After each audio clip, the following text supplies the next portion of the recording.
ನಮಸ್ಕಾರ ಫ್ರೆಂಡ್ಸ್, ನಾನಿವತ್ತು ನಿಮಗೆ ಇನ್ನೊಂದು ಹೊಸ ಸರ್ಕಾರಿ ಹುದ್ದೆಯ ಬಗ್ಗೆ ತಿಳಿಸ್ತಾ ಇದ್ದೀನಿ. ಆ ಹುದ್ದೆ ಬಂದುಬಿಟ್ಟು ಇಂಡಿಯನ್ ಪೋಸ್ಟ್ ಆಫೀಸ್ ರಿಕ್ರೂಟ್ಮೆಂಟ್ ವತಿಯಿಂದ ಖಾಲಿ ಇರುವ ಹುದ್ದೆಗಳನ್ನು ಭರ್ತಿ ಮಾಡ್ಕೊಳ್ಳೋದಕ್ಕೋಸ್ಕರ ಇನ್ನೊಂದು ಹೊಸ ನೋಟಿಫಿಕೇಷನ್ನ ರಿಲೀಸ್ ಮಾಡಿದ್ದಾರೆ. ಅದರ ಸಂಪೂರ್ಣ ಮಾಹಿತಿಯನ್ನು ನಾನು ನಿಮ್ಮ ಜೊತೆ ಈಗ ಶೇರ್ ಮಾಡ್ತೀನಿ. ಅದಕ್ಕೋಸ್ಕರ ಈ ವಿಡಿಯೋನ ಪೂರ್ತಿಯಾಗಿ ನೋಡಿ. ಮತ್ತು ಯಾರ್ಯಾರು ನನ್ನ ಚಾನಲ್ನ ಸಬ್ಸ್ಕ್ರೈಬ್ ಮಾಡ್ಕೊಂಡಿಲ್ವೋ ಅವರೆಲ್ಲ ನನ್ನ ಚಾನಲ್ನ ಸಬ್ಸ್ಕ್ರೈಬ್ ಮಾಡಿಕೊಂಡು ವೀಡಿಯೋಗಳನ್ನ ನೋಡಿ. ಯಾಕಂದರೆ ನಾನು ನೆಕ್ಸ್ಟ್ ಹಾಕೋ ಎಲ್ಲ ಸರ್ಕಾರಿ ಹುದ್ದೆಗಳ ಮಾಹಿತಿಯ ವಿಡಿಯೋ ನಿಮಗೆ ತಲುಪ್ತಾ ಹೋಗುತ್ತೆ. ಅದಕ್ಕೋಸ್ಕರ ಸಬ್ಸ್ಕ್ರೈಬ್ ಮಾಡ್ಕೊಳ್ಳಿ.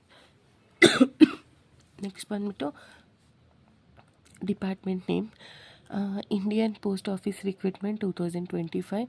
ಪೋಸ್ಟ್ ಲೊಕೇಶನ್ ಭಾರತದಾದ್ಯಂತ. ಟೋಟಲ್ ವೇಕೆನ್ಸಿ ಒಟ್ಟು 30,000ಕ್ಕಿಂತ ಹೆಚ್ಚಾಗಿ ಹುದ್ದೆಗಳು ಖಾಲಿ ಇದ್ದಾವೆ. ಸ್ಯಾಲರಿ ಸಂಬಳ ಬಂದುಬಿಟ್ಟು 10,000 ರೂಪಾಯಿಗಳಿಂದ 29,000 ರೂಪಾಯಿಗಳ ತನಕ ಇದೆ. ನೆಕ್ಸ್ಟ್ ಬಂದುಬಿಟ್ಟು ಡೀಟೇಲ್ಸ್ ಆಫ್ ಪೋಸ್ಟ್, ಯಾವ್ಯಾವ ಹುದ್ದೆಗಳು ಖಾಲಿ ಇದ್ದಾವೆ ಅಂತ ಅಂದರೆ ಮೊದಲನೇದು BMP, ಎರಡನೇದು ABMP, ಮೂರನೇದು ಡಕ್ ಸೇವಕ್ ಅಂದರೆ GDS. ನೆಕ್ಸ್ಟ್ ಬಂದುಬಿಟ್ಟು age limit to apply for this post. ವಯೋಮಿತಿ ಏನಿರಬೇಕು ಅಂತ ಅಂದರೆ ಭಾರತೀಯ ಅಂಚೆ ಇಲಾಖೆ ನೇಮಕಾತಿ ಪ್ರಕಾರ ಅಭ್ಯರ್ಥಿಗಳ ವಯಸ್ಸು ಕನಿಷ್ಠ 18 ವರ್ಷ ಆಗಿರಬೇಕು ಮತ್ತು ಗರಿಷ್ಠ 45 ವರ್ಷ ಮೀರಿರಬಾರದು. ಅಂದರೆ 18 ವರ್ಷದಿಂದ 45 ವರ್ಷದ ಒಳಗಿರೋ ಆಸಕ್ತ ಅಭ್ಯರ್ಥಿಗಳು ಈ ಹುದ್ದೆಗಳಿಗೆ ಅರ್ಜಿಯನ್ನು ಸಲ್ಲಿಸ್ಬೋದಾಗಿದೆ.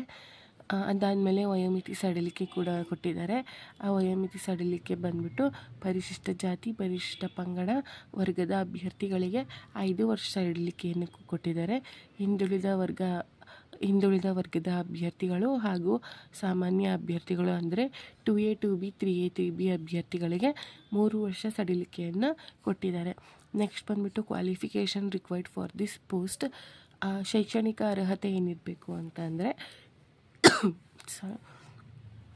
ಭಾರತೀಯ ಅಂಚೆ ಇಲಾಖೆ ನೇಮಕಾತಿ ಪ್ರಕಾರ ಅಭ್ಯರ್ಥಿಗಳು ಮಾನ್ಯತೆ ಪಡೆದ ಮಂಡಳಿ ಅಥವಾ ವಿಶ್ವವಿದ್ಯಾಲಯಗಳಿಂದ 10th ಪಾಸ್ ಆಗಿರಬೇಕು.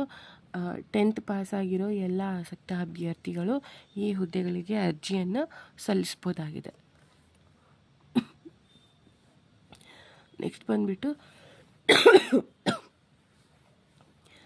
ಬಂದುಬಿಟ್ಟು ಅಪ್ಲಿಕೇಶನ್ ಫೀಸ್. ಪರಿಶಿಷ್ಟ ಜಾತಿ, ಪರಿಶಿಷ್ಟ ಪಂಗಡ ಮತ್ತು ಪ್ರವರ್ಗ ಒಂದು ಅಭ್ಯರ್ಥಿಗಳಿಗೆ ಯಾವುದೇ ಅರ್ಜಿ ಶುಲ್ಕ ಇರೋದಿಲ್ಲ.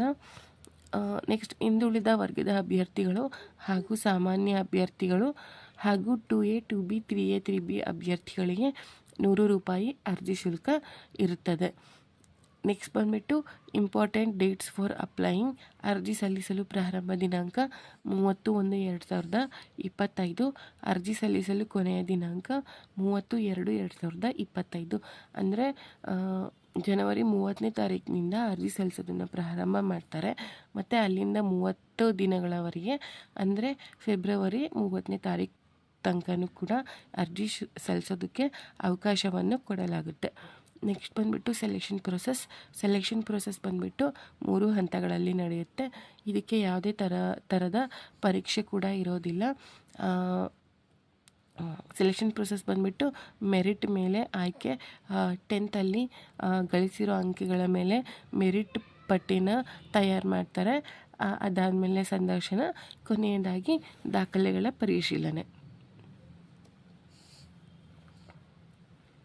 ನೆಕ್ಸ್ಟ್ ಬಂದುಬಿಟ್ಟು how to apply for this post. ಈ ಹುದ್ದೆಗಳಿಗೆ ಯಾವ ಥರ ಅರ್ಜಿಯನ್ನು ಸಲ್ಲಿಸ್ಬೋದು ಅಂತ ಅಂದರೆ ಭಾರತೀಯ ಅಂಚೆ ಇಲಾಖೆ ಬಿಡುಗಡೆ ಮಾಡಿದ ಅಧಿಸೂಚನೆಯನ್ನು ಎಲ್ಲ ಅಭ್ಯರ್ಥಿಗಳು ಒಮ್ಮೆ ಸರಿಯಾಗಿ ಓದಿಕೊಳ್ಳಿ.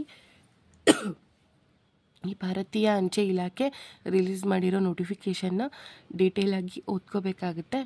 ಅದಾದಮೇಲೆ ಭಾರತೀಯ ಅಂಚೆ ಇಲಾಖೆ ಪ್ರಕಾರ ವಿದ್ಯಾರ್ಥಿಗಳು ಮೊದಲು ರಿಜಿಸ್ಟರ್ ಮಾಡಿಕೊಳ್ಳಬೇಕಾಗುತ್ತದೆ. ಈ ನೋಟಿಫಿಕೇಷನಲ್ಲಿ ಇರೋ ಪ್ರಕಾರ ಅಭ್ಯರ್ಥಿಗಳು ಫಸ್ಟು ರಿಜಿಸ್ಟರ್ ಮಾಡ್ಕೋಬೇಕಾಗುತ್ತೆ. ಮೊದಲು ಇಮೇಲ್ ID ಹಾಗೂ ಇಮೇಲ್ ಐ ಡಿ, ಪಾಸ್ವರ್ಡ್ ಹಾಗೂ ಫೋನ್ ನಂಬರ್ ಎಂಟರ್ ಮಾಡಬೇಕು. ನಂತರ OTP ಫೋನ್ ನಂಬರ್ಗೆ ಬರುತ್ತದೆ, ಅದನ್ನು ಸಲ್ಲಿಸಬೇಕು. ನಂತರ ಲಾಗಿನ್ ಆಗುವ ರಿಜಿಸ್ಟರ್ ನಂಬರ್ ಬರುತ್ತೆ, ಅದನ್ನು ಹಾಕಿಕೊಂಡು ನಂತರ ನೀವು ಅರ್ಜಿ ಸಲ್ಲಿಸುವಾಗ ಹೊಸದಾಗಿ ಪಾಸ್ವರ್ಡ್ನ ಕ್ರಿಯೇಟ್ ಮಾಡಿ ಅದನ್ನು ಲಾಗಿನ್ ಮಾಡುವಾಗ ಸಲ್ಲಿಸಬೇಕು.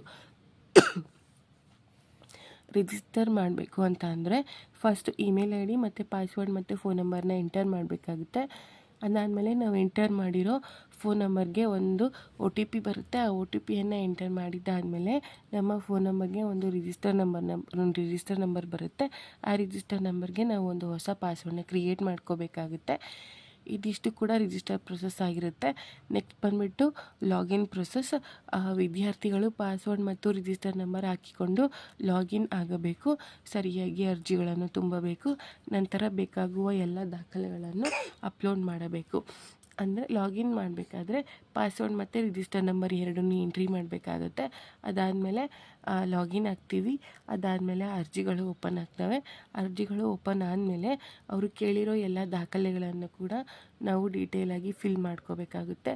ಫಿಲ್ ಮಾಡಿದ ಆದಮೇಲೆ ಅವ್ರು ಕೇಳಿರೋ ಎಲ್ಲ ದಾಖಲೆಗಳನ್ನು ಕೂಡ ನಾವು ಅಪ್ಲೋಡ್ ಮಾಡಬೇಕಾಗುತ್ತೆ. ಅದಾದಮೇಲೆ ಕೊನೆಯದಾಗಿ ಸಬ್ಮಿಟ್ ಬಟನ್ ಮೇಲೆ ಕ್ಲಿಕ್ ಮಾಡ್ಕೋಬೇಕಾಗುತ್ತೆ. ಸಬ್ಮಿಟ್ ಬಟನ್ ಮೇಲೆ ಕ್ಲಿಕ್ ಮಾಡೋದಕ್ಕಿಂತ ಮುಂಚೆ ನಾವು ಎಂಟರ್ ಮಾಡಿರೋ ಡೀಟೇಲ್ಸ್ ಮತ್ತು ಅಪ್ಲೋಡ್ ಮಾಡಿರೋ ದಾಖಲೆಗಳು ಸರಿಯಾಗಿವೆನಾ ಅಂತ ಒಂದ್ಸಲ ಚೆಕ್ ಮಾಡಿಕೊಂಡು ಆಮೇಲೆ ಸಬ್ಮಿಟ್ ಬಟನ್ ಮೇಲೆ ಕ್ಲಿಕ್ ಮಾಡ್ಕೋಬೇಕಾಗುತ್ತೆ. ನೆಕ್ಸ್ಟ್ ಬಂದುಬಿಟ್ಟು ದಾಖಲೆಗಳು. ನಾವು ಅರ್ಜಿ ಜೊತೆಗೆ ಅಪ್ಲೋಡ್ ಮಾಡಬೇಕಾಗಿರೋ ದಾಖಲೆಗಳು ಯಾವ್ಯಾವು ಅಂತಂದರೆ ಆಧಾರ್ ಕಾರ್ಡ್, ಜಾತಿ ಪ್ರಮಾಣ ಪತ್ರ, ಆದಾಯ ಪ್ರಮಾಣ ಪತ್ರ, ಭಾವಚಿತ್ರ ಮತ್ತು ಸಿಗ್ನೇಚರ್, ಅದಾದಮೇಲೆ ಶೈಕ್ಷಣಿಕ ಅಂಕಪಟ್ಟಿಗಳು. ಇದಿಷ್ಟು ಕೂಡ ಅರ್ಜಿ ಜೊತೆಗೆ ಅಪ್ಲೋಡ್ ಮಾಡಬೇಕಾಗಿರೋ ದಾಖಲೆಗಳಾಗಿರ್ತವೆ. ಇದಿಷ್ಟು ಕೂಡ ಈ ಹುದ್ದೆಯ ಮಾಹಿತಿಯಾಗಿರುತ್ತೆ. ನೆಕ್ಸ್ಟ್ ನಾನು ಇನ್ನೊಂದು ಹೊಸ ಸರ್ಕಾರಿ ಹುದ್ದೆಯ ಮಾಹಿತಿಯ ವಿಡಿಯೋನ ನಿಮ್ಮ ಜೊತೆ ಶೇರ್ ಮಾಡ್ತೀನಿ. Thank you friends.